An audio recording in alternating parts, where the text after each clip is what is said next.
Terus kemudian dia bilang, Mas, Lilo aku tutup aja. Jangan Sar. Sik. Gimana kalau Lilo aku beli aja? Dari 20.000 tadi itu ya. 20.000 bisa Dari beli. 20.000 tadi itu. Apa enggak 8M itu? Iya, selamat datang lagi bersama saya Ropin di Sinema. Kali ini bersama rekan saya. Tolonglah direspon, Oh iya, Bang. Assalamualaikum warahmatullahi wabarakatuh. Waalaikumsalam Saya Arito Pashan, wabarakatuh. kembali lagi di Talk Sinema episode berapa, Bet? Episode ke-52. Ya, wes Insya mantap. Allah. Kali Ya. ini kita spesial sekali.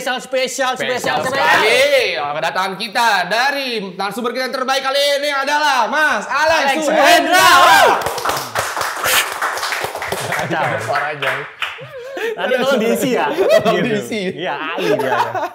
Ini khusus banget, kelihatan banget sangat spesialnya karena kali ini kita makannya rengginang, guys. Ya, produk-produk rengginang boleh masuk di next Produk episode rengginang ya, boleh.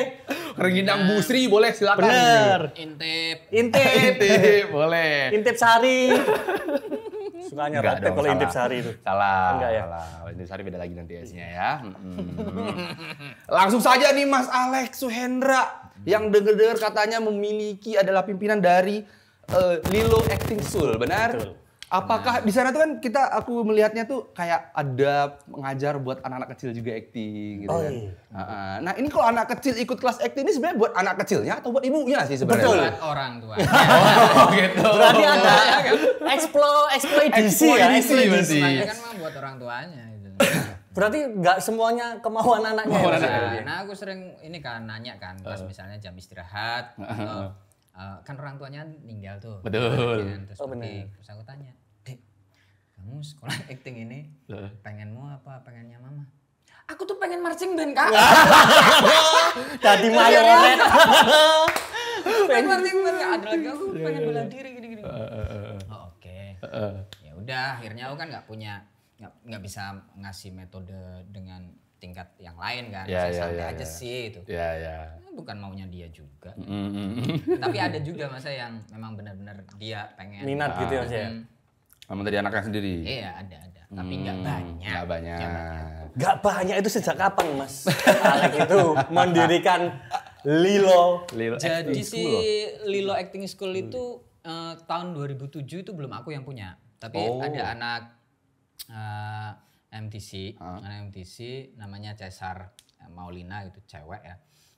Dia karena tahun 2007 itu lagi di Jogja lagi musimnya FTV. Oh iya, rame-ramenya FTV itu. Ya. Jadi mereka bikin agensi gitu, bikin manajemen kan. Lumayan kan 20%. Ya, Ya, boleh lah aja. ya, boleh lah ya. Bener. Korlap dikit nggak ngaruh lah. Terus tadinya itu setahun mereka mendirikan Lilo itu sama teman-teman MMTC yang lain. Terus mereka mikir pengen kualitas talent yang dikasih ke ke PH itu atau ke produksi itu kualitasnya bagus nih biar nggak malu-maluin. Oh iya, jadi nggak kosong-kosong banget gitu Mas ya? Oh, Nggak modal nangis dan cakep doang ya? Akhirnya dibikin workshop gratis nih. Oke. Nggak model apa tadi? Enggak. Maksudnya modal semangat gitu. iya, Jadi nyapuin kan Mas, diingetin. Berbahaya itu. Betul. Sudah lewat loh padahal tadi balikin lagi. Lanjut. Akhirnya dibikin workshop, semacam workshop. Aku masih belum ngajar tuh, masih di Kusuma Negara waktu itu. Ini aku dengar cerita mereka kan. Ya. Terus akhirnya oke nih, sekalian aja bikin kelas kata mereka. Bikin kelas. Oke. Pengajarnya juga masih belum aku. Tahun 2011 baru pindah ke Taman Kuliner Condong Catur. Oke. Dekat Terminal Condong Catur tuh. Nah, di situ aku lagi pentas nih. Aku lagi mentasin teman-teman teater di situ. Terbuka gitu ruangannya. Nah, terus si yang punya ini nonton latihannya dan Yang punya Lilo ini tadi. Ya. Terus kok kayaknya oke nih buat ngajar gitu. Ya, akhirnya dia deketin, terus ngirim proposal, gajinya waktu itu ngajar. 1 jam itu 20.000 ya? Wow. 20.000 1 jam, Mas. Berarti habis ngajar disambi mulung Mas. Iya. Sama kayak yang viral kemarin ini kan. 20.000 naik ke 40.000, naik ke 80.000 dan seterusnya. Terus akhirnya di tahun 2015 menuju 2016 itu Naik ke 8M. Amin. si yang punya ini menikah. Oke. Menikah, terus dia mulai nggak bisa datang ke Lilo lah, nggak bisa ngurus dan seterusnya. Akhirnya aku bilang gimana aku bagi hasil aja, karena aku tetap ngajar di situ kan. Oke. Aku juga aku ada di situ itu masih ada admin juga, aku ngurus itu juga. Sampai 2017 itu masih bagi hasil. Nah, tahun 2017 dia punya anak. Oke. Oh, tambah lagi. Tambah ribet lagi kan, cewek lagi kan. Next level. Cewek lagi. Aku nggak bilang bahwa cewek bisa dengan ngurus keluarga terus meninggalkan pekerjaannya, enggak. Itu tentang pilihan ya. Ya. Terus kemudian dia bilang, "Mas, Lilo aku tutup aja." Jangan Sar. Sik ngono aja. Bentar. Gimana kalau Lilo aku beli aja? Ini dari 20.000 tadi tuh ya. 20.000 bisa Dari beli. 20.000 tadi tuh. Apa enggak 8M itu? Aku beli kan. Aku beli masih hutang itu waktu itu. 2017 Mas ya. Oh, belum zamannya pay letter, pinjol belum. 2016, 2017. Aku beli terus akhirnya sampai sekarang sistemnya aku ubah. Itu karena aku milikku sekarang ya. Sistemnya aku ubah. Manajemen aku singkirin pelan-pelan. Manajemen tadi agensi tadi tuh. Iya, aku singkirin pelan-pelan. Tadinya ada agensinya Lilo itu potongan aku hapuskan. Jadi talentnya main dari tempatku itu duitnya bersih segitu. Dia. Dan dia tahu dari dulu ya Lilo itu bikin manajemen bagus banget dan ini silahkan ditiru oleh agensi-agensi yang lain ya. Karena ini bersih sekali. Gimana tuh bagusnya tuh Anda Kak? mau atau tidak?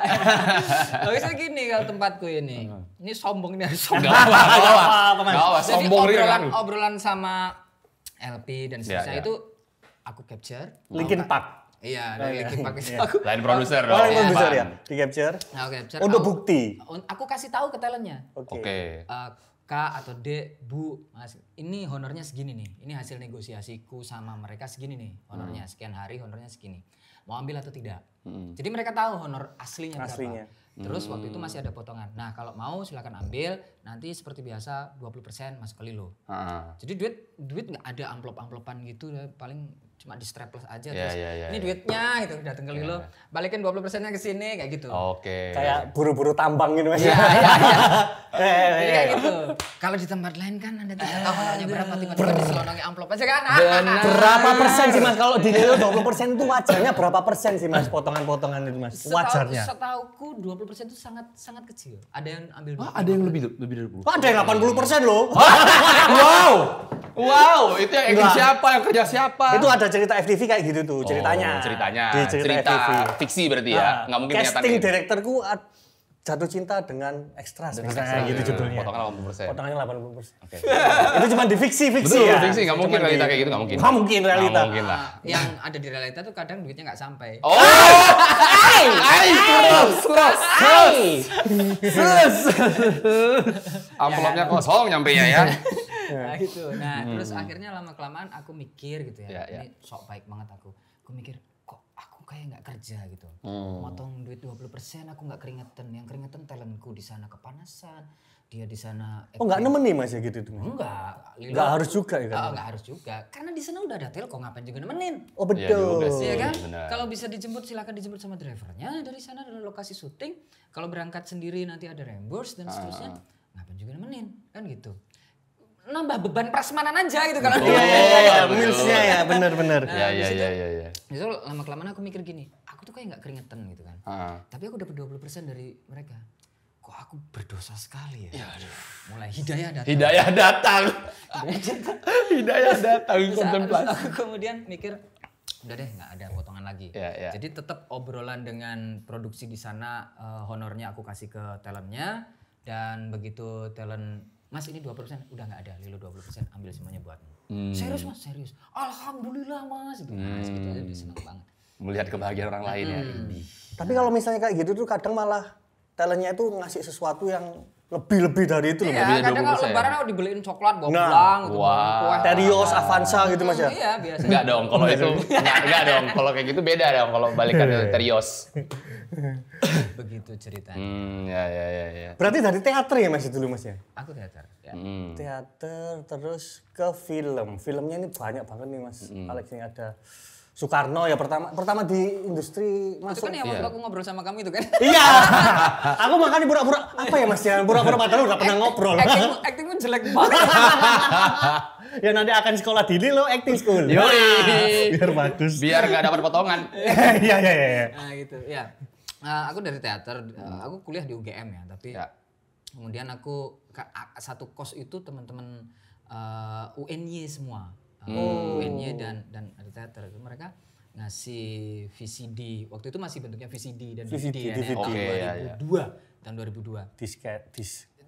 Iya, disket. 2002 udah ada VCD. Udah VCD gitu. Terus nonton, nih Lex nonton gitu. Terus nonton. Ini apaan sih jelek banget itu aktingnya. Seriusan. Dan itu adalah komentar dari orang yang bukan dari teater. Aku murni aku farmasi kuliah. Oke. Kuliah aku obat. Di UGM itu farmasi, Mas? Iya, obat tradisional D2 dan itu farmasi, punya prodinya farmasi. Aku tuh olimpiade matematika juga waktu SMA. Jadi sayang banget. Iya, hidup saya sayang banget ya. Dan di SMA itu teater nggak kayak di sini yang wah banget itu ya. Bisa di mana-mana ada teater, anak SD aja udah main teater. Di Cirebon nggak kayak gitu. Banyak tradisinya gitu. Dan tradisi yang menikmati ada orang-orang tua gitu. Nah, dan aku mikir teater apaan sih gitu. Nggak suka teater, serius aku nggak suka teater. Nah, kemudian dikasih VCD pertunjukan itu dan aku nonton. Murni penilaianku adalah penonton acting yang biasa aku nikmati di sinetron dan di film. Oke. Pandangannya penonton berarti Iya, kan? penonton. Awam lah istilahnya di situ ya. Engkau! Ngapain? Emangnya orang kehidupan sehari-hari kayak gitu? Serius, aku langsung bilang jelek banget sih gitu. Dia langsung nolak gitu. Gitu. Ya kalau gitu kamu besok ikut ke evaluasinya mereka. Waktu itu besoknya ada tumpengan. Kan biasa habis pentas ada tumpengan kan ada evaluasi. Kesana aja kamu ngomong aja gitu. Oke, aku ngomong. Dan aku nggak punya tendensi apa-apa. Dan skema kepalaku adalah ya aku kosongan, aku penikmat aja gitu. Sampai sana karena waktu itu rambutku segini nih, gondrong nggak sebotak ini. Karena udah jompo ya. Banyak pikir. Gue panjang dan aku suka ngeband. Masih zamannya Marilyn Manson waktu itu. Marilyn Manson tahun 98 itu kan Marilyn Manson, Slipknot gitu kan. Nah, aku pakai maskara pakai celak. Belum zaman sekarang anak-anak apa itu? Emo bukan. Aku udah duluan. Udah duluan. Masih bumerang gitu ya. Aku udah duluan tuh masih pakai gelang panjang segini gitu terus datang cutting banget, udah cutting sepuh banget datangnya. Terus pakai singlet doang gitu. Datang anting-anting 3 gitu. Nah, zaman itu semakin kamu gondrong, semakin kamu dekil, semakin kamu sobek-sobek, semakin kamu amburadul, maka kamu akan dianggap semakin berilmu. Semakin filsuf. Iya. Nah, betul. jadi aku datang ke sana, anak-anak teater di sana tuh mikir, wah ini udah senior banget nih, ilmunya udah tinggi banget, udah langitan ini. Terus aku ngomong kan, dan aku nggak ngerti itu waktu itu, terus maksudnya nggak ngerti pandangan mereka seperti itu, terus aku ngomong aja gitu apa yang aku tonton di pertunjukan mereka.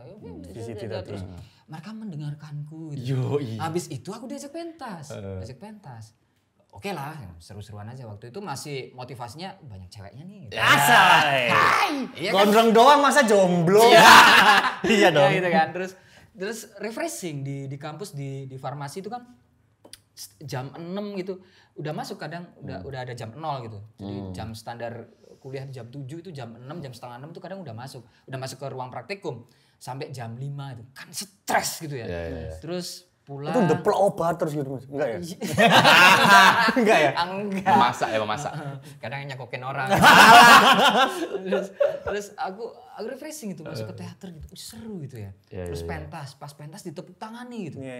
Experience baru Mas ya, dunia baru kayak ngerasa. Ya. Aku hadir di situ. Iya. Ikut lagi dah besok. Ikut lagi besok. Jadi serius. Lama-lama jadi serius. Jadi ketemu senangnya? Iya, ketemu senangnya. Nah, gitu. Tahun berapa itu Mas? Tahun 2002 sampai 2005 itu aku pentas monolog. Jadi monolog itu kayak semacam ujian buat aktor gitu kan ya, sendiri gitu kan. Nah, waktu pentas monolog itu di sana banyak senior teater gitu, misalnya kayak Yudi Ahmad Tajudin, Juniat Suryatmoko mentor saya gitu. Terus pada nonton terus mereka teman-teman teater garasi suka rupanya gitu. Wah, pentas. Dan aku masih nggak ngerti. Aku masuk ke bilik make up itu untuk penonton tuh pada menyerbu dan salah satu teman-teman teater garasi akhirnya jadi mentor-mentorku akhirnya. Terus nanya, disiplin keilmuannya apa? Pakai metode apa? Aku yang aku nggak ngerti apa-apa gitu. Ya aku latihan, pokoknya latihan sendiri. Nah, habis itu aku dapat beasiswa keaktoran. Pertama aku dapat belajar keaktoran tuh di Teater Gardenala, punyanya Mas Juniat Suryatmoko. Tahun 2005. Terus tahun 2006 aku dapat beasiswa belajar keaktoran selama 6 bulan di Teater Garasi. Oke. ketemu sama Mas Cindil lah dan seterusnya. Semakin lagi gitu Mas. Makin banyak masuknya. Ya, dan sudah metode gitu Mas. Ya. Kan bukan cuma senang-senang gitu. Ya. Enggak serius ini gitu. Apa Mas kira-kira yang membuat seperti itu? Apakah sering terkena farmasi obat-obatan gitu? Jadi akhirnya makin liar gitu. Liar gitu. Enggak. Kecenderungannya kan kalau anak-anak sains ya, bukan hanya farmasi sebenarnya. Mereka kan lebih ke empiris. Kenapa? Apa itu harus ditelusur di saat. Nah sementara aku ada di dunia yang waktu itu di teater, kamu nggak usah nanya deh, lakukan saja gitu. Kayak misalnya, aku tidak bilang bahwa yang akan aku bilang ini tidak menghasilkan apa-apa ya. Aku bisa bilang bahwa yang akan aku bilang ini sebuah metode yang aku sendiri aku menolaknya. Misalnya di teater ada disiplin keaktoran di mana kamu kalau misalnya mau pentas, beberapa hari mau pentas, kamu harus kungkum dulu, berendam. Di sungai itu jam 3 pagi dingin-dinginnya. Terus misalnya jalan cuma pakai kancut doang gitu. Nah aku menolak itu. Kenapa harus begitu gitu? Jalan itu tuh untuk naikin mental diri. Terus aku bilang, ada nggak yang bisa dari itu yang bisa menggantikannya? Aku selalu metode begitu. Yang lain, iya, metode yang lain. Bisa nggak? Dilihat dari nyari sudut pandang lain gitu ya. Nah, kebiasaan kami anak-anak sains kan begitu tuh ngorek. Kenapa begitu? Sementara anak-anak yang di teater kebanyakan waktu itu bukan dari sains. Tapi alhamdulillahnya waktu aku di UNY itu komunitasnya MIPA. Jadi semakin enak Make sense mereka ketika ngomongin sebab akibatnya ya. Kenapa ya? Jadi selalu walaupun senior bilang begini, serius cuman itu gitu. Sementara aku bisa bilang itu di teater yang lain, ya udah senior bilang kayak gitu ya lu harus kayak gitu. Tempatku, kamu nggak sepakat dengan metodeku nggak masalah. Selama kamu punya argumen yang oke, metodemu bisa menyelamatkanmu gitu, selesai urusan. Monggo Mas diunjuk ini ada. Rengginangnya loh. Oh iya benar. Dikasih keraknya dulu. Asik.